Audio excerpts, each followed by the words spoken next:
Hello everybody, welcome back to Mondays with Mover. I am Mover C.W. Lemoyne. Today we've got a special interview series. It'll be multiple videos broken down. It was about a 2-hour interview. I'm going to try to break them up into 20 to 25 minute segments. But today we'll kick off the series interviewing Colonel Steve Smoky Ladd, who was an F-4 pilot in the 1960s and then became an A-10 pilot when the A-10 first came online. So he's had an awesome career. He's a great guy to talk to. He is the author of the book From F-4 Phantom to A-10 Warthog, Memoirs of a Cold War Fighter Pilot, which is available Amazon, Barnes & Noble, any place you can buy a book. I'll leave the link in the description. A lot of the stuff we talk about is actually in the book, so check it out. It is a good read. It was a lot of fun interviewing him. He's a great guy. He's got a lot of good stories, just like Shoes did. So a lot of good stuff in this interview. I hope you enjoy it. Thanks for watching. 3, 2, 1, fight off.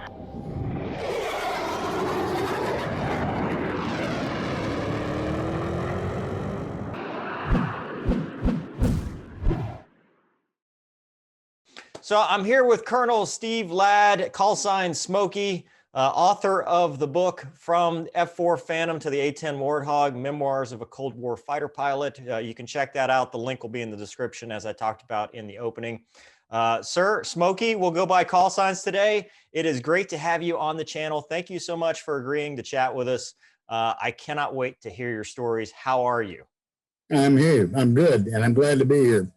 Where are you exactly? You're across the pond, right? I live in Bristol, in England. That's 120 miles west of Londonistan. Wow, And, Londonistan. and right now, and since March, I've been living more or less in my my palatial man cave right here in Bristol. We haven't been out of the house much. Wow. So you grew up in London, right, or in England, didn't you? You didn't actually grow Off up. and on. My dad was a career Air Force officer, and Okay. we spent a couple of tours in the UK. We spent one in Germany. I grew up all over the place, so I can't really claim a home. I was born in Michigan, but 1969. My dad was a navigator on B-24s in the Pacific during the war. And then again, he was on A-26s in Korea at night. And then finally, he was in Southeast Asia the same time I was. He was in Saigon when I was in Ubon and came to see me. That's a chapter in the book that's fairly interesting, but he did it. I'd call him a patriot.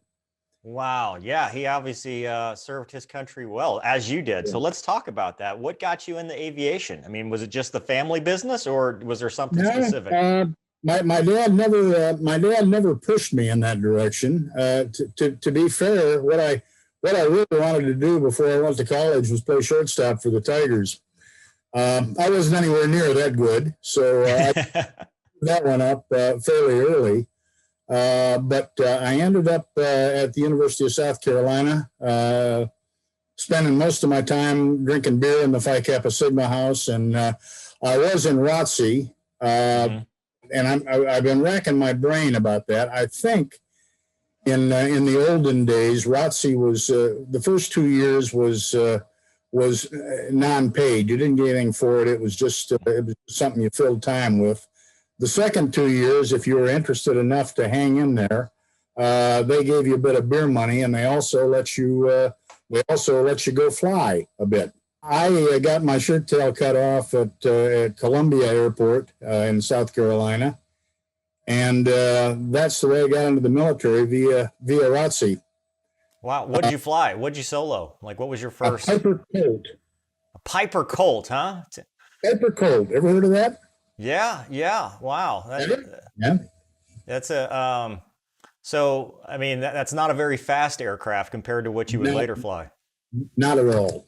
No. Although not far from the A-10, but Not far from the A-10. Well, we're going to talk about the A-10 as well. So, Yeah. what did you major in college? I mean, were you an engineering guy, or was it? no, I was a marketing guy. I was a business administration marketing guy. Mhm. When I graduated, I stuck that in the drawer, and I didn't pull it out again for about 52 years until I wrote my book. and then I started marketing. I never Nice. otherwise. It was a means to an end. It got me. It got me commissioned, and it got me into pilot training because all you had to do was have a degree. That's awesome. That's awesome. So from ROTC, where'd you go to pilot training? I went to pilot training at Moody because Moody. that's Cool. what I did in those days. Oh yeah, in those days. Yeah. There was a little bit of a break.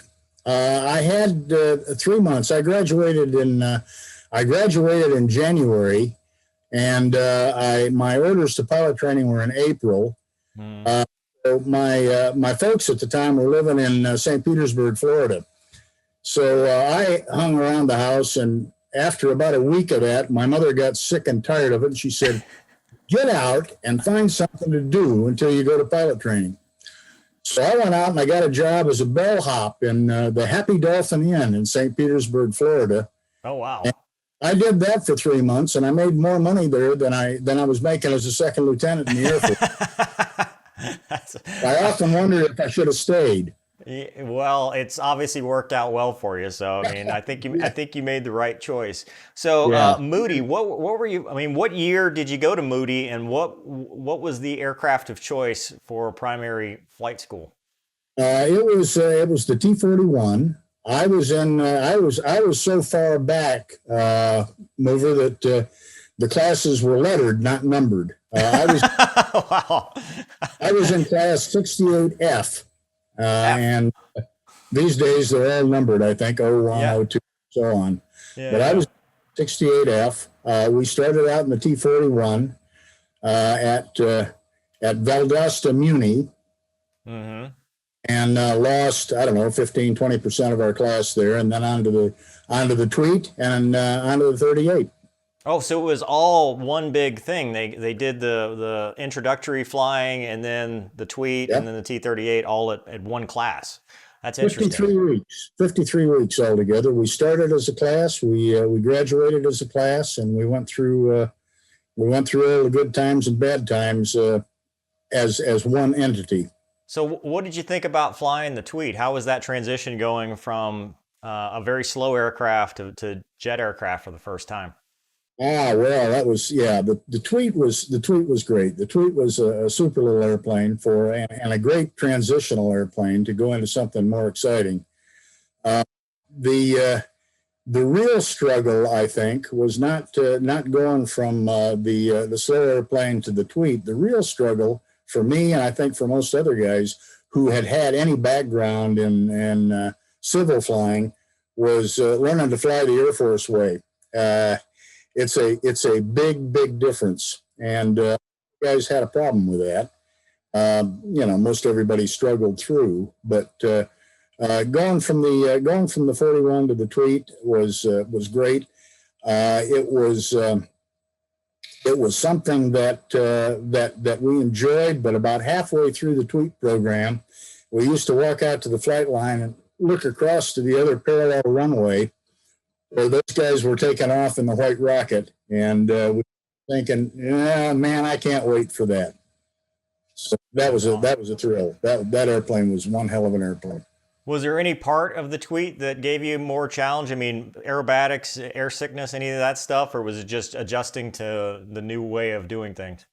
No, never been sick in my life. The one thing the Tweet did for me was provide my first hero in the Air Force. Oh yeah. IP. He was a guy named Tony Chase, Chace, and he was just an incredibly easygoing, very pragmatic kind of guy, and the three of us that were at his table, we really thought he was great.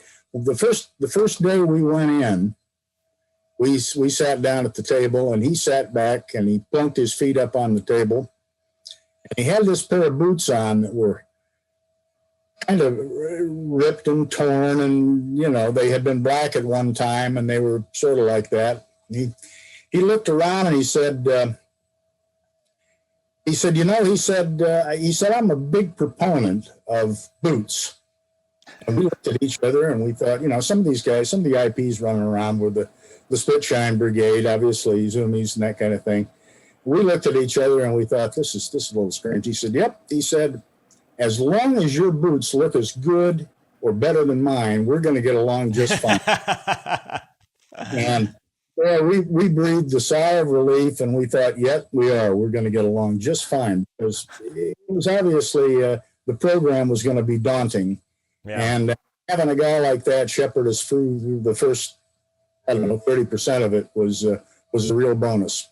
Well, in '68, so was he like a Korean War guy, or what was his background? No, he was he was one of the few. Well, I wouldn't say the few. I suppose the instructors were about evenly spread. He was a young guy. He was in his Okay. late 20s, I guess. Mm-hmm. An awful lot of the instructors that we had were recent Vietnam vets. Yeah. They were there during the first part of the war, 65, 66. Yeah. And then, gravitated to ATC after that. But Tom, I don't think did any of that, as I recall. Wow. Okay, and then going to the T-38, man, I'm flying that now. In fact, I'm flying A models from the '60s right now, so I know they're black now.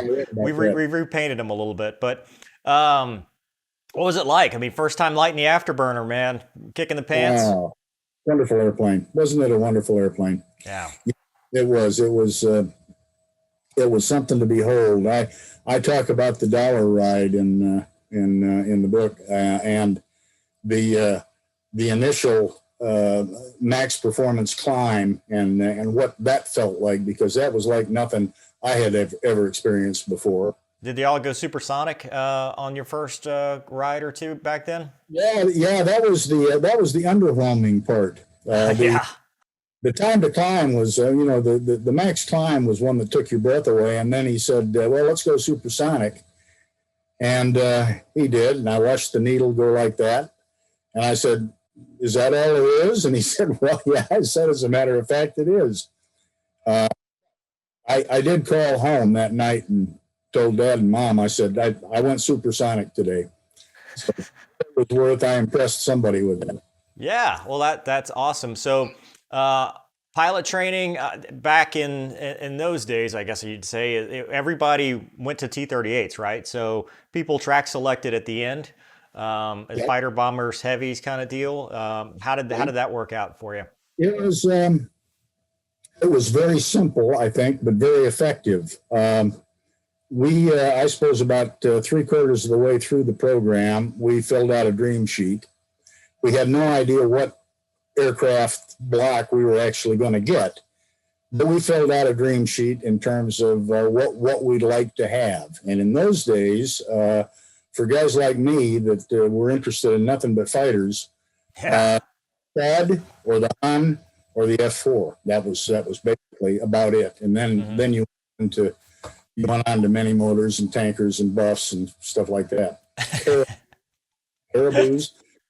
One of my biggest fears was getting a caribou out of pilot training. What is a caribou? I'm not even familiar with that.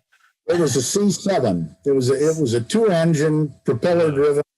Yeah. And not only was it ugly, it was slow. It was terrible. It didn't happen. Yeah. The way the system worked was they put academic grades, they put together your flying grades. They ranked us from 1 to, I think we ended up with about, 45, 50 guys. They ranked you from 1 50 people. Holy crap. Wow. Yeah.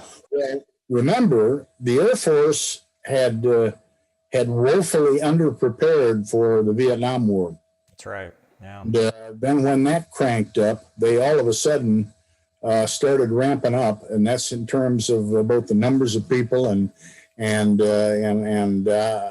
what they did with them.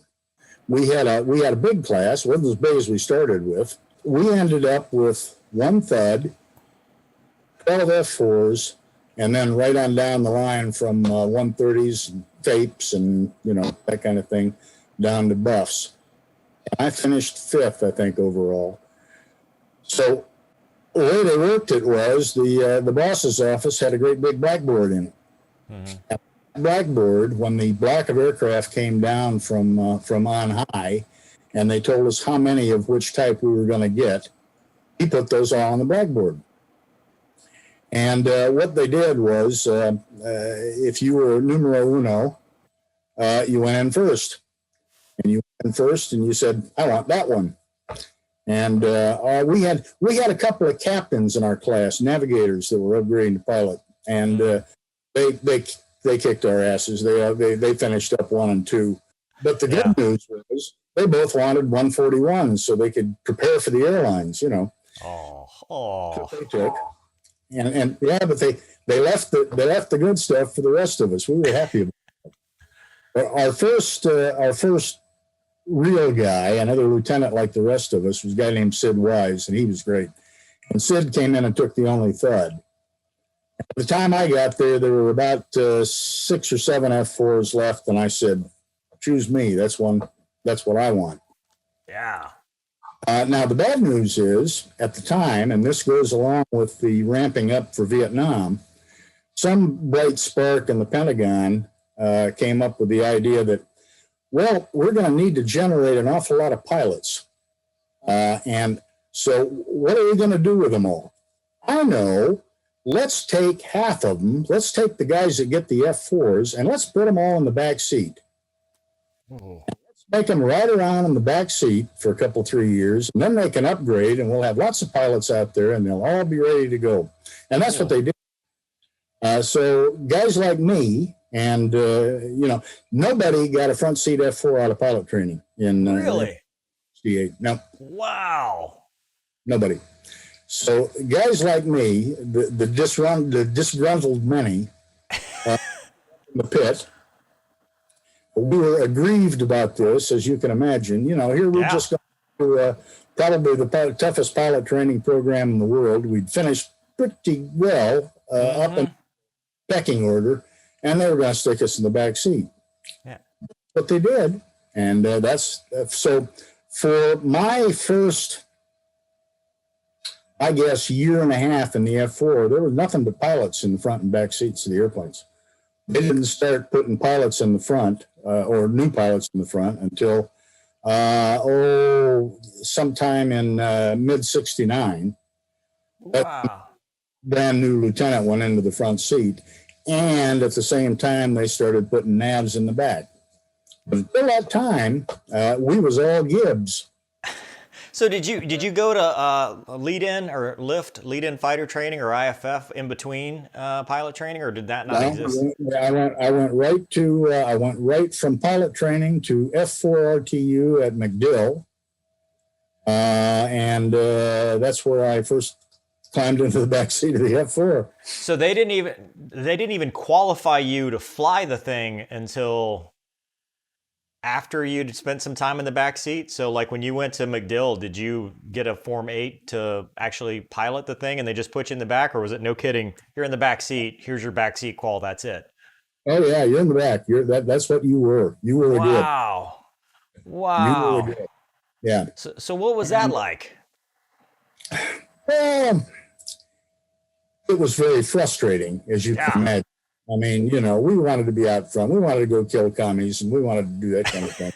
I'm mad for you right now. I'm just mad for you right now. We were on the back, and we were disgruntled, and we bitched a lot and all the rest of it. But I'll have to say, the instructors and the guys who were in the front seat, all of whom were more senior captains and such, they'd done their penance somewhere else. They were all real good. And they did. Most of them did. There was a jerk here and there, but most of them were real good about giving you landings from the back seat, which was a challenge. So you had a stick in the back, at least you could. Oh yeah. Not like the Navy. They give you landings, refuelings, that kind of thing. You could do pretty much anything, but drop the bombs and fly the ACM and that kind of thing. Although I even had a couple of aircraft commanders, a couple of guys in the front that let me do those things. Wasn't very good at it from the back, but I learned a lot. And you can fire rockets from the F4 using the front seater's ejection seat loop as a sight. It's the Pipper. But you probably didn't know that, did you? No, I had no idea. This is awesome. That's great stuff. So Yeah, when they're you, great.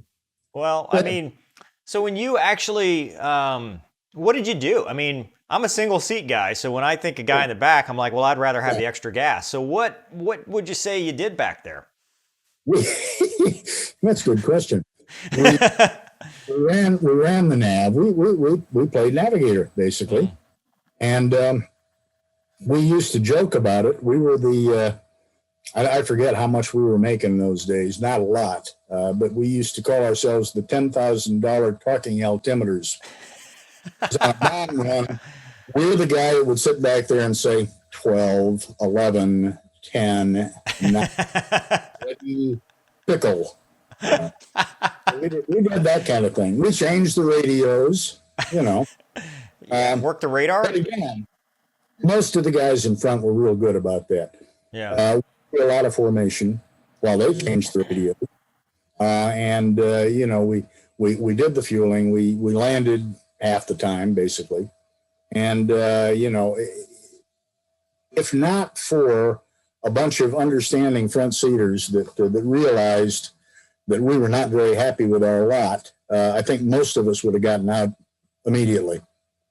So, Now, was this before there was a Rio or Wizzo qual? I mean, were navigators was this before they even started putting navs in? Or yeah, so they created the position after this. that's right. Wow. Trying to remember, and I can't, quite honestly, I can't remember any navigators in the backseat of the F4 when I was riding around in the pit. They were all Wow. and it was the Air Force's way of producing Yeah. as too many pilots, which is exactly what they did. You know, they ended up producing too many pilots. So they designed this aircraft to have two people. Did they design it to have two pilots, not thinking that hey, we need somebody to work the systems back there? Well, the airplane was the airplane. You know, Yeah. Wow. They just decided that it would some way benefit the Air Force. Yeah. to- Put a lieutenant back there. with radiator wings in both chairs. So that's what they did with us. did you deploy in the back seat at this point? Were you My combat tour was in the back seat. really? So tell me about that. How did that go down? Well, again, we were treated as a part of the team, an equal part of Yeah. you know, I flew a lot at night. I flew 130 missions, I think, something like that at night, in Laos mainly. And, it was a two-man airplane, but it certainly didn't need to be a two-pilot airplane. You know, it should have been a pilot and a navigator airplane. In fact, right at the end of my tour, the first guy that I ever met that got a front seat F4 out of pilot training came into the squadron. He's a good guy. Ben Park was his name.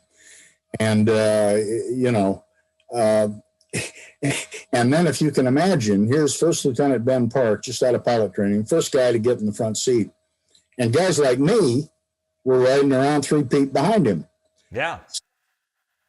Had he not been a good guy, had he been arrogant, or he'd have had a world of hurt from the rest of us. But he was a good guy, and we didn't hold it against him. It wasn't his fault after all. But you know, we were all Gibbs. We were all pilots. We were all Gibbs. What kind of missions did you do?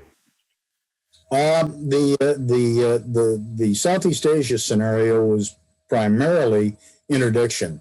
We were there. They in their infinite wisdom, the politicians had stopped bombing the North because they were close to surrender. Why keep beating on them? You know, so they stopped. And of course, while they were all building up again in North Vietnam, they were sending these goods and services down the Ho Chi Minh Trail in Laos from North Vietnam to South Vietnam, so they could beat up our ground guys down there. And our job was to stop the trucks, to stop the traffic flow going from north to south. and it was a good mission. I mean, it was interesting. It was frightening at times because they really beefed up the defenses up and down the trail because that's where the action was. Mm-hmm. And we did feel a sense of accomplishment because we were turning a lot of trucks into scrap iron, and we were stopping a lot of stuff going south. And we were working hard at it. And I did 204 times, 400 hours worth. And best year of my life. Really? Well, that's awesome. That's awesome. Yeah. Even though I was doing it 3 feet in trail. Well, it's still, I mean, that theater, I mean, that's a high threat. I mean, when we think about today, a lot of low threat, close air support, we don't have the threat of, SAMs as much, AAA and MiGs. I mean, did you have any MiG sightings or SAM sightings out there? SAMs, they would, if they fired SAMs at you, it would be from the north into Laos. Mm-hmm. A couple, that's all. Never saw a MiG because the MiGs didn't come up. They didn't go west of the Laotian border at all. I saw MiGs at a different place and a different time, but wow. Well, that's cool. That's cool. Where were you actually deployed? Like, what was the deployed life just every day being out there? I mean, was it pretty? That was great. Was it really? I've heard stories. Do you have any good stories about? That's the best part of this interview is you're from the fighter pilot has changed so much as far as what's acceptable and what's not. I mean, I look back to the past as the glory days, but tell me about just daily deployed life. You'd go to your mission, and then what? It was, we were PCS, and like the Air Force does, the Air Force did its very best to make it a reasonable lifestyle while we were there. I was at Ubon. The Thai bases in particular were great because there were little or no restrictions. You could go downtown and chase the girlies. You could, and obviously the girlies congregated and the bars congregated, and the towns and cities around the bases were pretty exciting at that time. Yeah. And the living was good. I mean, it wasn't palatial, but we lived in Quonset huts that were blacked out because half the time you were flying at night and you needed to sleep during the day, so they were blacked out. Mm-hmm. The officers club was absolutely superb. The officers club never closed. Tell me about this. They're always closed now. Yeah, I know that. I know. I weep about that. Yeah. 25 cents a shot, never closed. Some of the greatest social activities I ever had in my life were at the Ubon Officers Club. Did they bring women into the Officers Club too? I mean, was it outsiders, just pilots? Who all was there? Well, the officers. The NCOs had an NCO club. There was an Airmen's club. I mean, it was, the base was definitely a PCS kind of. Wow. There was a Thai restaurant which was run by locals that had what they called Kobe beef. I don't know if it was really Kobe beef, but it was damn good. Or you could go downtown. You'd go downtown. You could go to the restaurant downtown. You could visit the massage parlor, which many of us did regularly, and that was a treat. There were lots of things you could do in Thailand. You couldn't do these things in Vietnam. You couldn't do them in Vietnam because there were bad guys all around, and the security in Vietnam was much, much tighter. They couldn't go downtown much. They were pretty much roped into staying on base. And they didn't have nearly as much fun as we did. Yeah. And that concludes part 1 of the interview.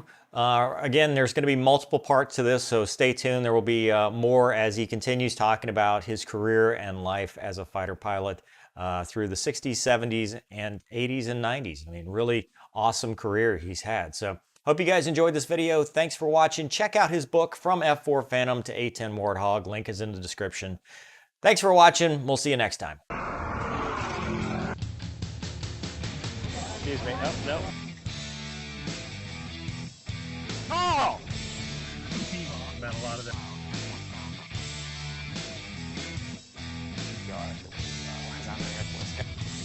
Usually fine with the doors off. All Fox speed.